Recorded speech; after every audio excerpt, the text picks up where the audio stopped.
নমস্কার দর্শক, আমি সব্যসাচী এসজি অ্যাস্ট্রোভিশন আপনাদের অনেক স্বাগত জানাচ্ছি। আজকে আমি আরেকটি খুবই গুরুত্বপূর্ণ বিষয় আপনাদের সামনে তুলে ধরব। এটি একটি নক্ষত্র কেন্দ্রিক আলোচনা। সেটি হচ্ছে গণ্ডমূল নক্ষত্র, বা আরেক ভাষায় এটাকে মূল নক্ষত্র বলা হয়। গণ্ডমূল নক্ষত্রের কনসেপ্টটা কি? এক কথা যদি বলা হয় তো গণ্ডমূল নক্ষত্রকে ইনঅসপিসিয়াস অথবা অশুভ নক্ষত্র হিসাবে বিবেচনা করা হয়। কীরকম অশুভ? গণ্ডমূল নক্ষত্রে যাদের জন্ম হয় সেই সমস্ত জাতক বা জাতিকাকে সাধারণত সেই সমস্ত জাতক বা জাতিকার জন্য এবং তার মাতা বা পিতার জন্যেও কষ্টকারী মনে করা হয়। এটা একটা ট্রেন্ড চলে আসছে। এবার ব্যাপার হচ্ছে, গণ্ডমূল নক্ষত্রে যাদের জন্ম তারা কি সত্যি সত্যি তাদের নিজেদের জন্য তথা মাতা পিতার জন্যে তারা কি সত্যি সমস্যাদায়ক বা কষ্টকারী, না এটার পিছনে কোনো ব্যাখ্যা বা কারণ আছে বা জ্যোতিষীয় কোনো ব্যাখ্যা আছে? আমি সেই বিষয়টি আপনাদের সামনে তুলে ধরব। সাধারণত যখন কোনো ছোট বাচ্চা, যখন আর কি শিশু জন্ম হয়, তখন আজকালকার দিনেও বিভিন্ন গ্রামাঞ্চলে বা এমনি শহরেও যাদের ফ্যামিলি অ্যাস্ট্রোলজার থাকে বা কোনো পণ্ডিতজি থাকে, তাদেরকে জিজ্ঞেস করেন যে আমার সন্তান গণ্ডমূল নক্ষত্রে জন্ম হয়নি তো, বা পণ্ডিতজিও অনেক সময় জিজ্ঞেস করেন যে আপনার সন্তান গণ্ডমূল নক্ষত্রের মধ্যে নেই তো। তো তার মানে নিশ্চয়ই কিছু একটা বিষয় বা ব্যাপার আছে গণ্ডমূল নক্ষত্রকে নিয়ে। তাহলে প্রথমে আসা যাক, গণ্ডমূল নক্ষত্রের আওতায় কোন নক্ষত্র পড়ে। আমাদের জ্যোতিষশাস্ত্রে টোটাল 27টি নক্ষত্র আছে। এই 27টি নক্ষত্র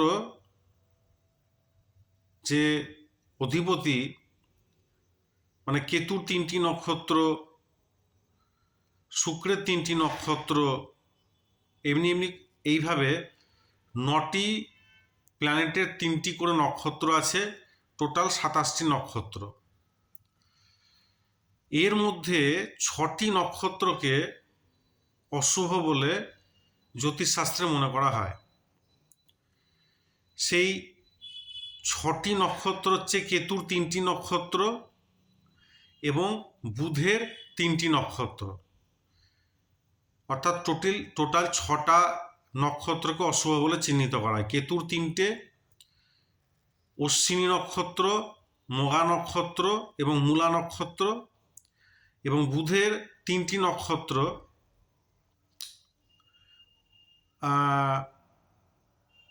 অশ্লেষা, জ্যেষ্ঠা এবং রেবতী। এই 6টি নক্ষত্রকে অশুভ বলে চিহ্নিত করা হয়। কেন এটাকে অশুভ বলে চিহ্নিত করা হয়? কারণ এটা অনেক বড় ব্যাখ্যা আছে। সেই ব্যাখ্যায় যদি আমি করতে যাই তাহলে ভিডিওটি অনেকটা লম্বা হয়ে যাবে। আমি একদম সংক্ষেপে সেটা বোঝানোর চেষ্টা করছি। কেতুর যে 3টি নক্ষত্র আছে, অর্থাৎ অশ্বিনী, মঘা এবং মূলা, এই 3টি নক্ষত্র হচ্ছে অগ্নি রাশি যেগুলো আছে আমাদের, অর্থাৎ মেষ রাশি, সিংহ রাশি এবং ধনু রাশি। এই 3টি অগ্নি রাশির মধ্যে এই কেতু নক্ষত্র পড়ে। এবং বুধের যে 3টি নক্ষত্র, অর্থাৎ অশ্লেষা, জ্যেষ্ঠা এবং রেবতী, এই 3টি নক্ষত্র আমাদের জলরাশির মধ্যে পড়ে। অর্থাৎ আমাদের 4, 8, 12, অর্থাৎ 4 নম্বর রাশি মানে হচ্ছে কর্কট রাশি, 8 নম্বর রাশি হচ্ছে বৃশ্চিক রাশি এবং 12 নম্বর রাশি হচ্ছে মীন রাশি। তো এইখানে আমরা যদি নক্ষত্রগুলোকে 27টি নক্ষত্র সিকোয়েন্সে সাজাই, তাহলে 1 নম্বরে অশ্বিনী নক্ষত্র পড়ছে, মানে 3টে ডিভিশন হবে 1 থেকে 9 পর্যন্ত। একটা হলো 10 থেকে এদিকে আপনার 18 পর্যন্ত একটা ডিভিশন হলো, আর এদিকে 19 থেকে 27 পর্যন্ত একটা ডিভিশন হলো, টোটাল 27টা নক্ষত্র। তো একদম 1 নম্বরে যে নক্ষত্রগুলো থাকছে অর্থাৎ কেতুর নক্ষত্র, সেই কেতুর নক্ষত্রের মধ্যে মেষ রাশি পড়ছে, সিংহ রাশি পড়ছে আর ধনু রাশি পড়ছে। আপনাদেরকে বেশি গভীরের মধ্যে প্রবেশ করতে হবে না, আমি সংক্ষেপে বলে দিচ্ছি। মেষ রাশি, এদিকে সিংহ রাশি আর এদিকে ধনু রাশি, এই 3টি রাশি যদি আপনাদের হয়, আপনাদের যারা দর্শক তাদের যদি কারুর মেষ রাশি, সিংহ রাশি এবং ধনু রাশি হয়, তাহলে আপনারা জানবেন যে আপনাদের এই যে গণ্ডমূল নক্ষত্র অর্থাৎ কেতুর যে নক্ষত্র, 3টি নক্ষত্র, সেটি আপনাদের এই রাশির মধ্যে থাকতে পারে। এবার কনফার্ম হবেন কি করে? ধরুন আপনাদের যাদের মেষ রাশি এবং সিংহ রাশি এবং ধনু রাশি, তাদের চন্দ্র যদি 0 থেকে 13 ডিগ্রি 20 মিনিটের মধ্যে, মানে চন্দ্রের ডিগ্রি যদি 0 থেকে 13 ডিগ্রি 20 মিনিটের মধ্যে হয়, তাহলে জানবেন আপনার জন্ম গণ্ডমূল নক্ষত্রে অর্থাৎ কেতুর নক্ষত্রে আপনার জন্ম হয়েছে। যদি আপনার চন্দ্রের ডিগ্রি 0 থেকে 13 ডিগ্রি 20 মিনিটের মধ্যে হয়, তাহলে আপনার গণ্ডমূল নক্ষত্রে জন্ম হয়েছে। এবং আপনার রাশি যদি কর্কট রাশি, বৃশ্চিক রাশি এবং মীন রাশি হয়, এবং আপনাদের চন্দ্রের ডিগ্রি যদি 16 ডিগ্রি 40 মিনিট থেকে 30 ডিগ্রির মধ্যে হয়, তাহলে জানবেন আপনিও গণ্ডমূল নক্ষত্রের আওতার মধ্যে পড়ছেন। অর্থাৎ আপনার নক্ষত্র হচ্ছে বুধের নক্ষত্র। অর্থাৎ চন্দ্র যদি আপনার যাদের কর্কট রাশি, বৃশ্চিক রাশি এবং মীন রাশি, তাদের চন্দ্রের ডিগ্রি যদি 16 ডিগ্রি 40 মিনিট থেকে 30 ডিগ্রির মধ্যে হয়, তাহলে জানবেন আপনারা গণ্ডমূল নক্ষত্রের আওতার মধ্যে পড়লেন। এটা আশা করি ক্লিয়ার হয়ে গেছে। এবার এখানে এবার আপনারা কি দেখবেন বা কি বুঝবেন? অর্থাৎ গণ্ডমূল নক্ষত্র হচ্ছে বুধের যে নক্ষত্র, সে বুধের নক্ষত্রের একদম লাস্ট ডিগ্রিটা, আর কেতুর নক্ষত্রের শুরুর ডিগ্রিটা, এইটার কম্বিনেশন। তো এইগুলো যাদের মধ্যে পড়ে তাদেরকে গণ্ডমূল নক্ষত্রের মধ্যে ফেলা হয়, আওতায় আসে, এবং সাধারণ ক্ষেত্রে তাদেরকে মনে করা হয় যে তারা অশুভ। অশুভ মানে সেই সমস্ত জাতক বা জাতিকাদের অশুভ না, তাদের জীবনটা অত্যন্ত অশুভত্বে ভরে যায়। শুধু তাদের জীবন না, তাদেরকে কেন্দ্র করে তাদের পিতা মাতারও জীবন অশুভত্বের মধ্যে পড়ে যায়। কিন্তু এই ধারণাটা ভুল। ভুল কেন? একদম ভুল না। এখানে আবার ব্যাপার আছে, যাদের আমি বললাম যে তবে যে মেষ রাশি, সিংহ রাশি এবং ধনু রাশি, এদের চন্দ্রের ডিগ্রি যেটা বললাম আমি, যে 0 থেকে 13 ডিগ্রি 20 মিনিট পর্যন্ত হচ্ছে গণ্ডমূল নক্ষত্র, কিন্তু স্পেসিফিকভাবে চন্দ্রের ডিগ্রি যদি 0 থেকে 3 ডিগ্রি 20 মিনিটের মধ্যে হয়, 0 থেকে 3 ডিগ্রি 20 মিনিটের মধ্যে হয়, তারা কিন্তু বেশি সাফার করবে, অনেক বেশি সাফার করবে। 0 থেকে 13°20' মধ্যে পুরোটাই তো সাফার করছে, কিন্তু 0 থেকে 3°20' মধ্যে যাদের চন্দ্রের ডিগ্রি থাকবে তারা অত্যন্ত বেশি সাফার করবে। কি সাফার করবে সেটা আমি পরে আলোচনার মধ্যে আসছি। ঠিক সেই রকমভাবে যাদের কর্কট রাশি, বৃশ্চিক রাশি এবং মীন রাশি, তারা চন্দ্রের ডিগ্রি যেগুলো 16°40' থেকে 30°র মধ্যে থাকছে, তারা তো সাফার করছেই, কিন্তু 26°40' থেকে 30° পর্যন্ত যাদের চন্দ্রের ডিগ্রি, এই সমস্ত রাশির অর্থাৎ 4, 8, 12 নম্বর রাশির, তারা কিন্তু অনেক বেশি সাফার করবে। এবার ব্যাপার হচ্ছে কি সাফার করবে। আপনারা আশা করি বুঝতে পেরে গেলেন যে গণ্ডমূল নক্ষত্রের অন্তরে কারা পড়ছে। মেষ রাশি, সিংহ রাশি আর ধনু রাশি, এগুলো কেতুন নক্ষত্র, আর কর্কট রাশি, বৃশ্চিক রাশি এবং মীন রাশি, এটা হচ্ছে বুধের নক্ষত্র। এইবার গণ্ডমূল নক্ষত্র আপনার জানা হয়ে গেল। এবার আপনি দেখুন যে আপনার যে নক্ষত্রে জন্ম হোক, কেতুর নক্ষত্রই হোক বা বুধের নক্ষত্রই হোক, যদি আপনার কেতুর নক্ষত্রে অর্থাৎ আপনার যদি অশ্বিনী নক্ষত্রের প্রথম পাদে যদি আপনার, এবার প্রত্যেকটা নক্ষত্রে 4টে করে চরণ থাকে, তো সেই 4টে চরণের মধ্যে যদি যাদের অশ্বিনী নক্ষত্রে জন্ম, তারা দেখবেন সফটওয়্যারে এমনি নিজেরাও পাবেন, বা যাদের মানে কুণ্ডলী করা আছে তারা নিজেরাও দেখতে পারেন, ওখানে দেখবেন চরণ লেখা থাকে। তো আপনার যদি অশ্বিনী নক্ষত্র হয় এবং আপনার অশ্বিনী নক্ষত্রের প্রথম চরণে যদি আপনার জন্ম হয়, তাহলে সেক্ষেত্রে দেখা যায় সেই সমস্ত জাতক বা জাতিকার জন্য তার পিতার একটু সমস্যা হয়, তার পিতা সাফার করেন। সে আর্থিক দিক থেকে হতে পারে, শারীরিক দিক থেকে হতে পারে, যেভাবেই হোক পিতা সাধারণত সাফার করে। আপনার যদি অশ্বিনী নক্ষত্রের সেকেন্ড চরণে যদি আপনার, দ্বিতীয় চরণে যদি আপনার জন্ম হয়, তাহলে সেক্ষেত্রে আপনার নিজের যে জাতক বা জাতিকা, তার সাধারণত সম্পদ হানি হয়, অর্থের হানি হয়, সম্পদের হানি হয়। যদি তৃতীয় চরণে অশ্বিনী নক্ষত্রে জন্ম হয়, সেক্ষেত্রে আপনাদের শুধু ব্যয় হবে, বিভিন্ন রকম ব্যয়, বিশেষ করে অসুস্থতা বা এই সমস্ত কারণে আপনাদের বেশি ব্যয় হবে। এবং অশ্বিনী নক্ষত্রের চতুর্থ চরণে যদি আপনাদের জন্ম হয়, সেক্ষেত্রে আপনাদের সারাটা জীবন কিন্তু হেলথ প্রবলেমের মধ্যে ভুগতে হবে। এবার অশ্বিনী নক্ষত্রের পর যদি আপনার জন্ম মঘা নক্ষত্রে হয়, তাহলে সেক্ষেত্রে মঘা নক্ষত্রের প্রথম চরণে যদি আপনাদের জন্ম হয়, সেক্ষেত্রে আপনাদের মায়ের কিন্তু প্রবলেম হবে, অর্থাৎ মায়ের হেলথ প্রবলেম বা মায়ের কিছু না কোনো না কোনো ইস্যু থাকবে।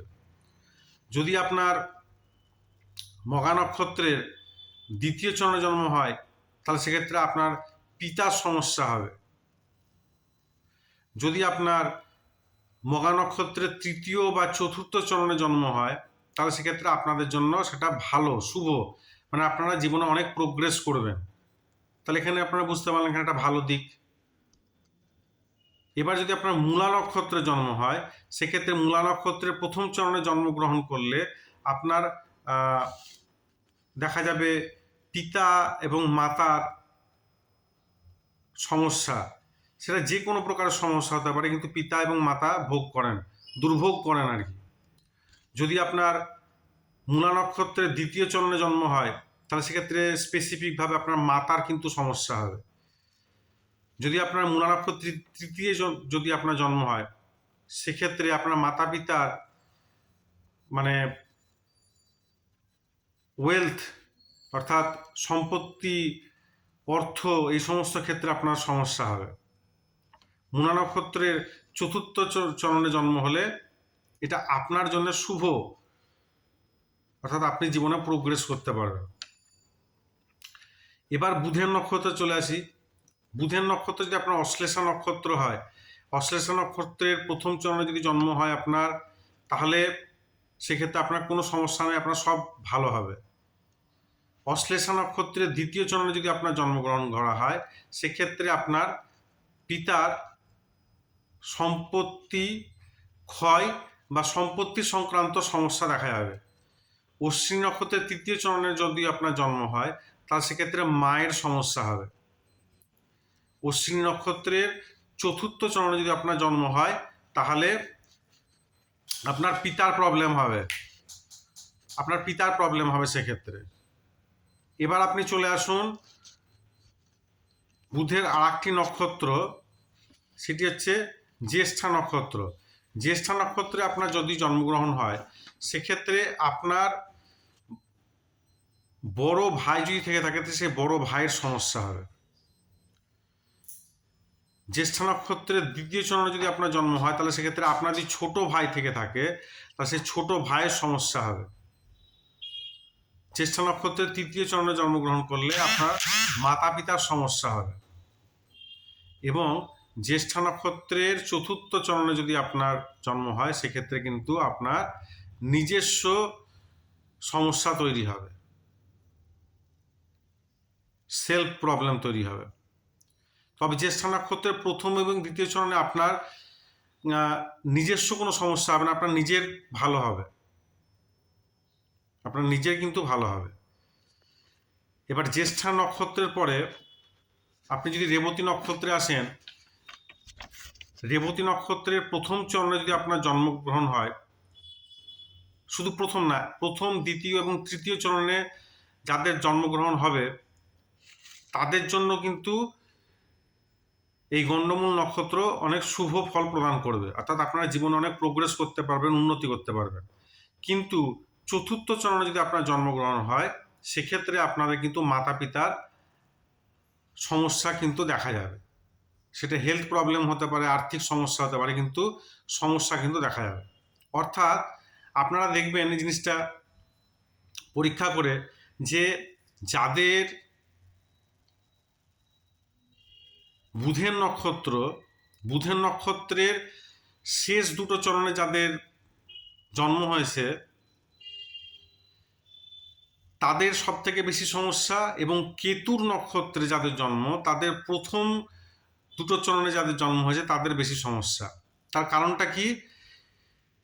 বুধের শেষ দুটো চরণ, মানে বুধের শেষ দুটো চরণ আর কেতুর শুরুর দুটো চরণ যখন একসঙ্গে, মানে এত কাছাকাছি থাকে, তারা এদেরকে গণ্ডাঙ্ক স্থান বলা হয়। অর্থাৎ সেই সময় একটা রাশি, মানে এই প্ল্যানেটটি কেতু বা বুধ এবং কেতু জলরাশি থেকে অগ্নি রাশির মধ্যে প্রবেশ করছে, সেজন্য তাদের জীবনে এত সমস্যা, এবং এটার সঙ্গে অনেক কিছু পাস্ট লাইফ পেন্ডিং কর্মও চলে আসে। গণ্ডমূল নক্ষত্র এই জন্যেই এটাকে বলা হয়। এটার জন্য বিভিন্ন রকম শাস্ত্রের বিধান আছে। যাদের গণ্ডমূল নক্ষত্রে জন্ম হয়, তাদের জন্মের ঠিক 27 দিন পর একটা শান্তি পূজা করতে হয়। এটা বিভিন্ন পণ্ডিতজি বা যারা করেন এই সমস্ত পুজো, তারা জানেন। 27 দিন পর্যন্ত মানে বলা হয় বিভিন্ন শাস্ত্রে, যে পিতাকে নাকি নিজের সন্তানের মুখ, মানে সেই 27 দিন মুখ দেখতে হয় না, সেই শান্তি পূজা করার পর তখন মুখ দেখতে হয়। এই জন্যে এইসব বিভিন্ন শান্তি পূজার বিধান আছে 27 দিন পর। তার জন্যে বিভিন্ন রকম পুজো পদ্ধতি আছে, যে 27টি গাছের পাতা লাগবে, 27টা জলাশয়ের জল, এরকম বিভিন্ন রকম সংগ্রহ করে তারপর পুজো পাঠ করা হয়। এগুলো যারা পুজো পাঠ করেন তারা এগুলো জানেন। তো গণ্ডমূল নক্ষত্রটা হচ্ছে এতটাই গুরুত্বপূর্ণ। কিন্তু একটা জিনিস মনে রাখবেন, গণ্ডমূল নক্ষত্র যাদেরই হয়, যা দেরি হোক না কেন, তাদের প্রথম জীবনে কিন্তু প্রচণ্ড সাফার করতে হয়, অনেক বেশি স্ট্রাগল করতে হয়, কিন্তু তারপরে তারা যে জায়গায় পৌঁছায়, সেটা কিন্তু খুব সুন্দর জায়গায় পৌঁছায়, যেহেতু তারা নিজেরা স্ট্রাগল করে অনেক উপরে উঠে, মানে স্ট্রাগল যেহেতু অনেক করেছে, সেজন্য তাদের উপরে উঠে কিন্তু অনেক বেশি সাকসেস তারা পায়, এবং তাদের অভিজ্ঞতা অন্যদের পাথেয় হয়।